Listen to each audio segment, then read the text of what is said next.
នេះទស្សនវិជ្ជានៅខាងក្នុងឡានពេលដែលបងប្អូនជីវរដ្ឋគាត់រីករាយមែនតើពេលដែលឃើញបរិយាកាសតបរបស់យើងបានបន្តទឹកដីសប្បាយចិត្តបាទអ្នកខ្លះស្រក់ទឹកភ្នែកបងប្អូននេះបងប្អូនឃើញគាត់នៅទឹកភ្នែកបាទមើលគាត់អរគុណចិត្តសប្បាយជាមួយនេះពេលដែលគាត់តបមក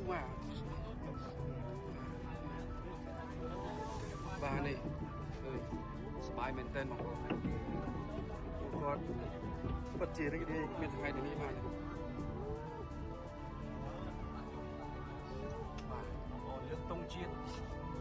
តែបងប្អូន18នាក់នៅខាងក្នុងឡានជាមួយខ្ញុំបានតែម្ដង